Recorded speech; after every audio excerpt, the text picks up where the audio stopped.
liberty and understanding of liberty and this freedom idea will bring people together. Diversity will sort of meld together for different reasons. And most of us understand this pretty well on religion. We have freedom of religion and freedom not to practice religion. And because somebody has a religion you don't understand and you don't really want to get involved in, you don't bother with it. You just ignore it. Because there's freedom of religion, you don't endorse what they believe. You don't endorse their religious beliefs. But why is it so much that if we give people the freedom to practice their own lifestyle the way they want, that we're endorsing behavior that is unbecoming in our estimate, that it isn't the kind of thing that we would do. But this is one thing that you have to do. You have to have more tolerance as long as people won't use their liberty to do anything other than to run their own lives and not anybody else's lives.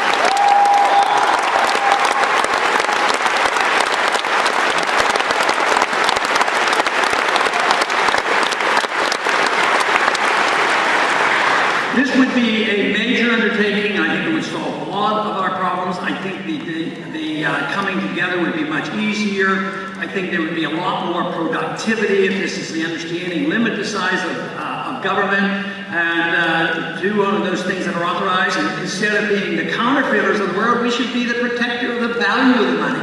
Instead of undermining contract rights like they do all the time, interfering on contracts, they should be protecting contracts. Instead of owning our property and telling us how to run our property and what we can do with it, they should be protecting private ownership. So the government does have a role to play. But if we did that, I think we could get back on our feet rather quickly. But we would have to identify that it comes from the fact that each and every one of us are important because we're individuals and not because of any other reason, that we're all individuals and we all should have equal protection under the law.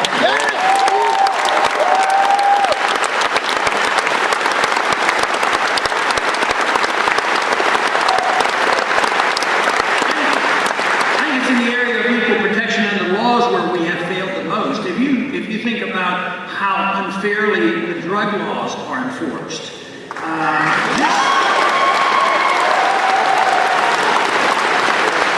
you're poor and you're a minority and you commit the same crime as somebody who's rich in a different color, the odds of that individual ending up in prison is much, much greater. So I have a solution for that. I would say that it would be a lot easier to come up with equal justice under the law to get rid of all these drug laws and the criminal laws.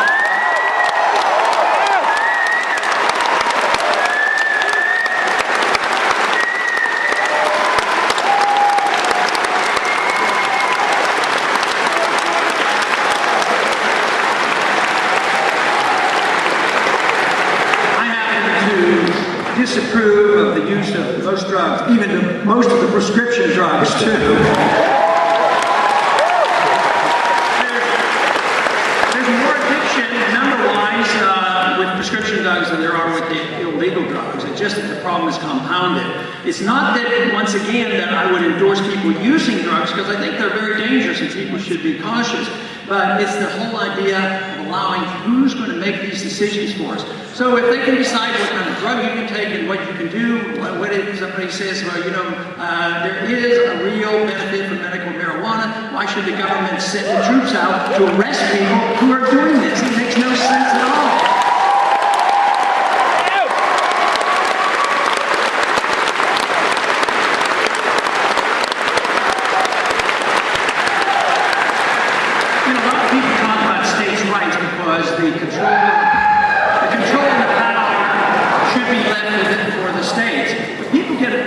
Get bad raps with that. Oh, you're some type of a bad person if you talk about states' rights all the time. But that means that most government should be local. But this issue on the drug, let's say medical marijuana, is a good example because it's more likely the far left, which criticizes people for using those words, states' rights, are the ones who are most upset with the federal government coming in and arresting people for growing marijuana in their backyard. So this should bring, once again, this whole issue of local government together, both left and right, and saying, look, we can sort these problems out much better. And even if there's to be some regulations, there's regulations on alcohol, regulations in the state on alcohol, is pretty minor. It's not a big problem at all. It seems to work. It's so much better than those 12 years of prohibition of alcohol, which was a total disaster.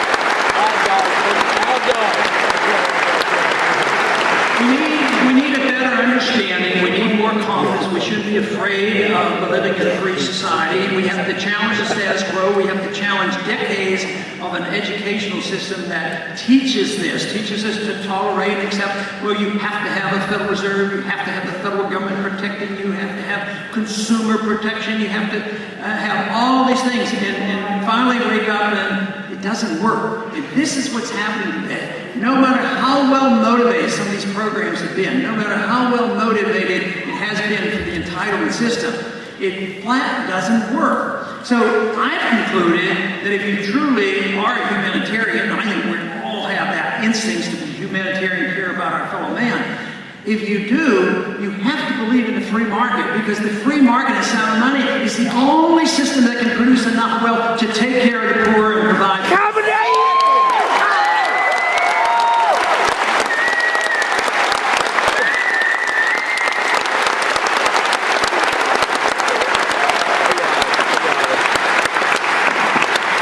So what we need is a determination effort to continue to do this and to continue to inspire people to be involved, to further understand, study these problems and understand them.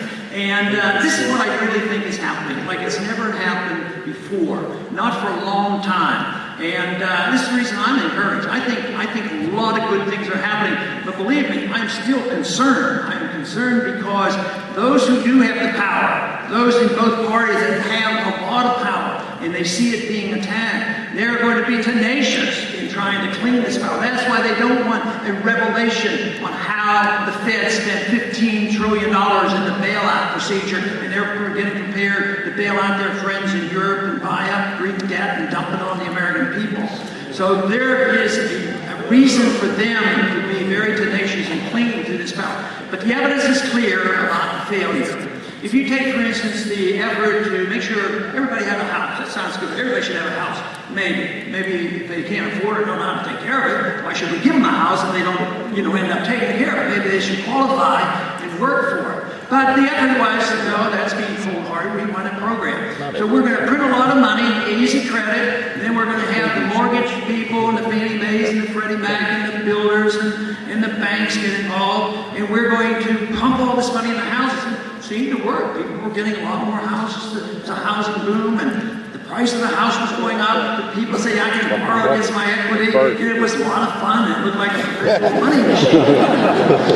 But the handwriting was on the wall. All Austrian economists knew there was a bubble there. And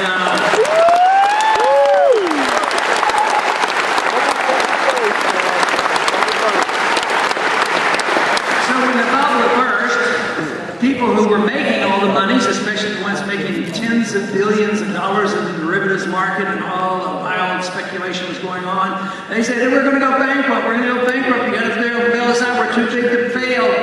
So the Congress and the Federal Reserve goes and bails out the people who were ripping us off. And guess what?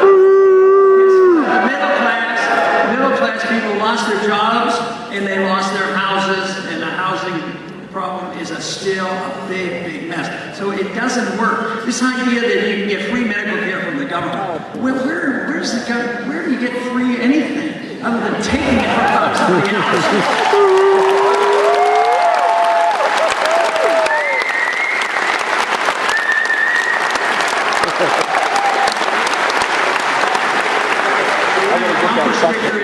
It's been on the internet now and then. It says, don't steal, the government hates competition.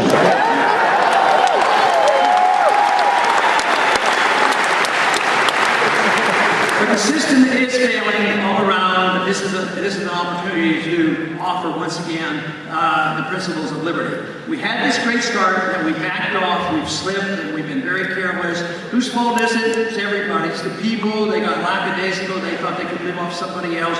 The business people got more interested in the materialism of the products, and they got more by having high-paid lobbyists and getting the government to get special deals and benefits. And generation after generation forgot about how do you produce wealth? Well, somebody has to work for it. And this is what has to come back because we're broke. We're broke, and the debt bubble is the biggest in the history of the world. It's very, very serious. And yet, in Washington, their head is still in the sand. The other candidates, what have they offered to cut? If it's a debt bubble, wouldn't you think we should cut spending? I mean, I think that would be a good idea.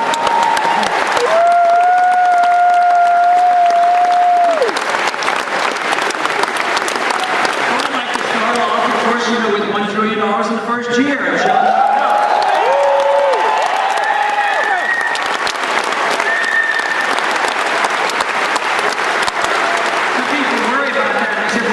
Doesn't spend the money, won't that cause an economic crisis? No, I says the government, we're already in an economic crisis because the government's spending the money. I want the people to spend the money. And that's